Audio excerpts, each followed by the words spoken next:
I mean, it's fine, but this is the problem I'm having with all action carrier games. I have played three, four action carrier games of a brand new carrier, of a brand new mechanic, and I'm sorry to say, guys, but I'm kind of bored of it. It's like, yeah, it's kind of interesting a little bit. It's learning. There's a sort of the mental challenge in the training of learning how to skip the bombs, learning how to drop the torpedoes, learning how to estimate the speed of the ship, his positioning, and then drop it without any helpful aiming markers like a destroyer or a cruiser gets when they launch their surface torpedoes.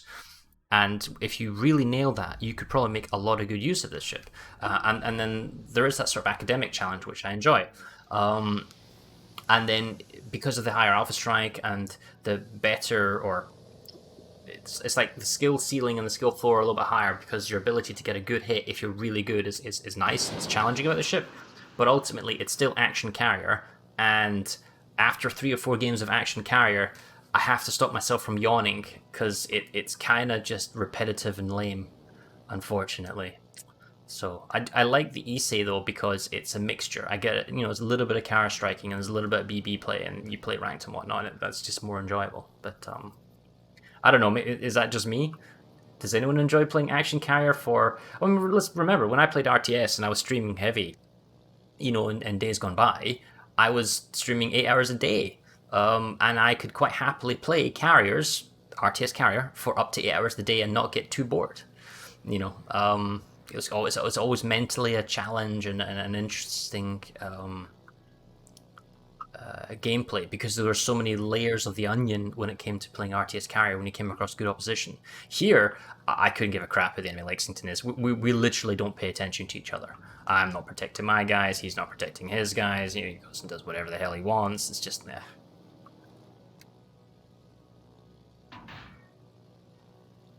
heck goes that.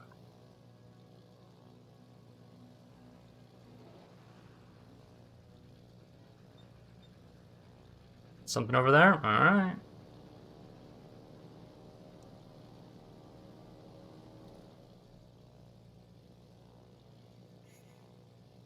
You're gonna play a few RTS carrier games at a time for me because it's really exhausting. Oh, there he is. Benson! Get the Benson!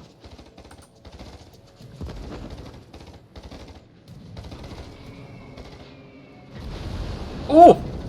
Oh! Oh, that was a good one. I like that. Half his health? Let's turn around and leave.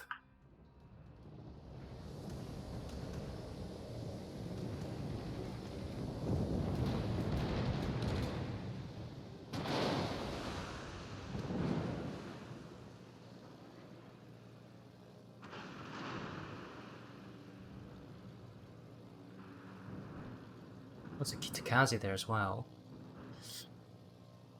I mean, I've got a fresh set of dive bombers, and I'm fishing. I think it's dangerous to go for the Kazi because I'm gonna lose planes. I mean, I could. Is he too close to the Veneto? Maybe. Oh, he's kind of coming out, and so I could be patient a little bit. It feels like he's just gonna zoom along.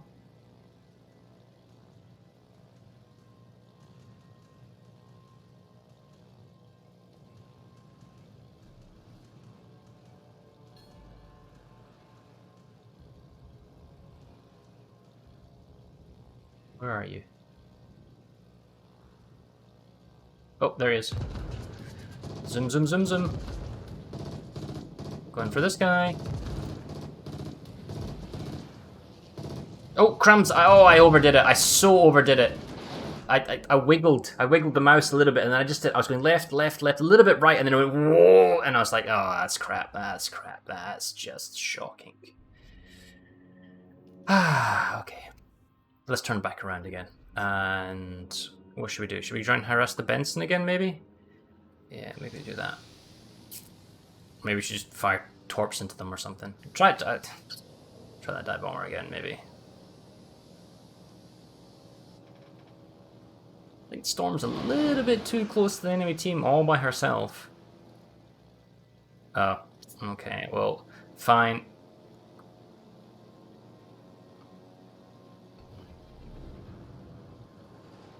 I'm guessing you don't have a smoke. And you're gonna die from gunfire by all the enemy ships.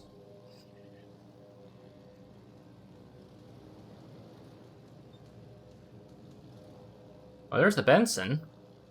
Thing is, their DDs are way closer to their friendly ships, making this a lot harder. I'm gonna skirt around this AA thing, and then I'm gonna go for him. I need to save my energy boost until the A starts right now, so boom. Try and fly around the bubbles. Oh my god, look at all this shit coming on.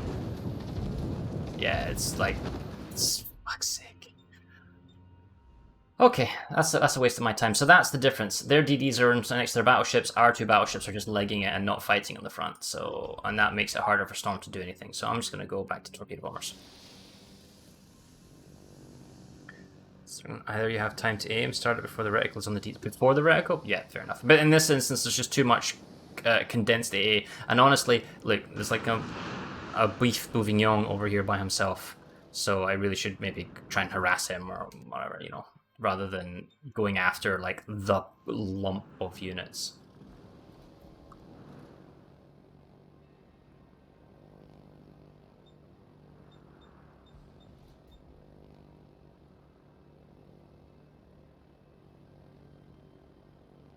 So I can maybe use this island group to sneak up.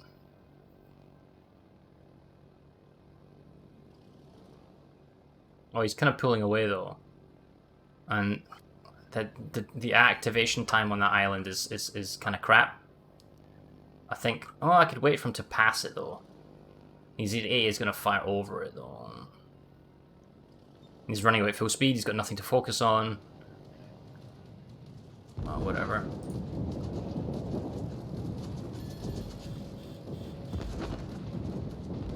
Well, maybe I can force him to turn back into our team. Yeah, so he's turned back into the team. Torpedo bombs again. 4 torps, it's not bad. I guess he decided just to eat them and not keep running away. And the question is, I could go after him again, or I could maybe torp something over here. I mean, like so their whole team is like one little blob, and they've got nothing else really. I could harass the DD, keep them spotted. The TBs, I feel, are kind of strong, because I've put the modules and the health, so these guys are pretty tanky. They've got the most health compared to all the 3 plane types. And, oh, this must be Dutch stuff. Yeah, so... hold that thought. So no one's going to spot my planes. Now, if he opens fire, which is unlikely... oh, crap, never mind. Well, we'll just keep him spotted so everyone else can shoot him.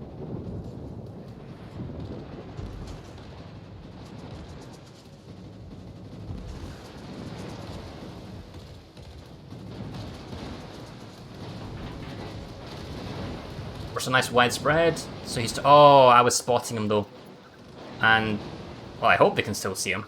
I was thinking I would drop the torps so that he would turn and he'd have to go that way. But what I didn't take into consideration that there's no second wave. So the spotting would end. And I could have dropped fires maybe, but... oh, wow, we got a torp on him as well. Okay. We got 2 torps on him. We got 3 torps on him. Okay. Totally planned. Absolutely planned. Alright. What should we go for the Massachusetts? More TVs? Let's do that. That's good. I like that. Yeah, the TVs they're good. They don't hit like wet noodles because you don't have to hit them multiple waves. It's everything on a single strike. So that's my playstyle. It's a surgical, very fragile glass cannon strike that could do a lot of damage if you do it right. And that's the way I prefer to play RTS to an extent. I mean, you can do bleeding, but that's mainly how I like to play. So I think the Massachusetts is maybe going to try and ram the Montana, which would be kind of silly. If he does... he's going to beach himself? Alright, I'm gonna go for the Slava then. Oh no, Massachusetts it is.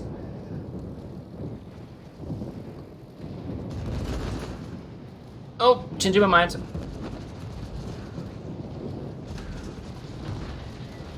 Don't change your mind. You don't have the health pool to change your mind. I thought, oh, he's already dead, so I'll go after him. But the thing is, he's picking up the speed, so I don't think that even will connect. Nah, it's not going to connect. That's disappointing. I could have done a much better job there if I just focused on one and stuck with it. Like, 2 BBs, AA, why go for the back one if the front one's going to hit? You should go for the front one at a distance and an angle so the second one, such as Slava, doesn't hit it, so yeah. And this is the problem, like, you know, if you're this glass cannon sort of set up and you screw around, you're just going to lose badly. Or mess up. Anyway. Slava A is pretty strong. Yeah, I honestly don't know who's got good A and who doesn't, and it wouldn't surprise me if, what, a tier 10? Oh, no wonder, it's a tier 10. I didn't even know it was a tier 10. So, yeah, 2 tiers up on you. So, Kremlin, maybe? The beef is way over there, so I guess we could do Kremlin. DDs might give him some extra AA. I kind of want to go around him and hit him from behind.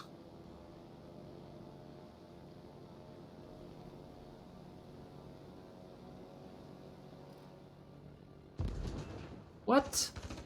What are you doing there? Oh my god.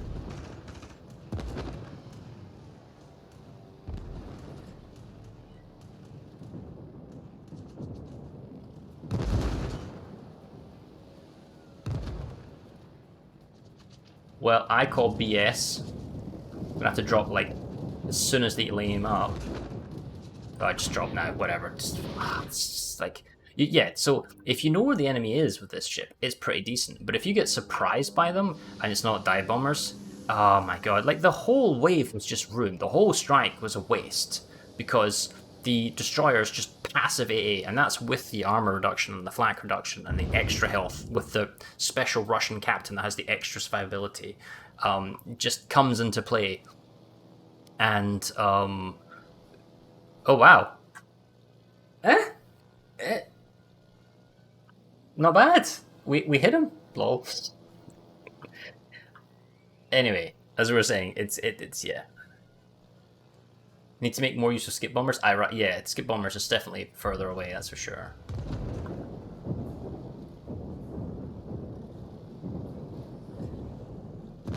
And this is oh, he's out of his smoke. Oh, come here, you little blighter. Oh, I should have done it before, didn't I? Well, never mind.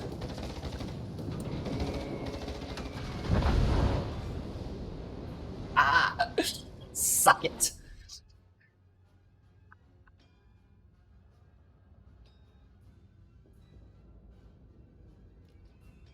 Okay, what have we got left? We can do some skips. Let's slow down to quarter, and well, the game's practically over already.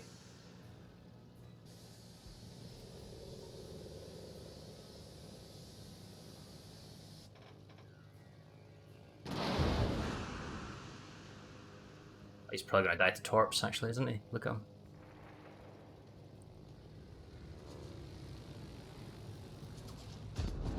Oh, that's not gonna work. Oh, that's gonna work. It's gonna bounce. Ah, okay.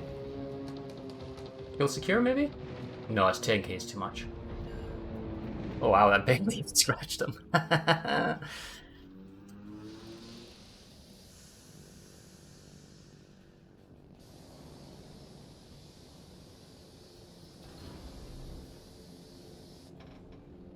Where's my engine boost? Did I start with the engine boost? Or did I just burn it all up? Oh, he's gone. Nice. I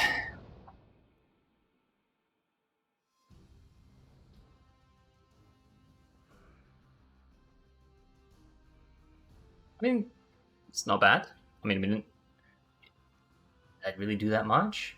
Maybe. I guess I got a couple of hits and I harassed the DD and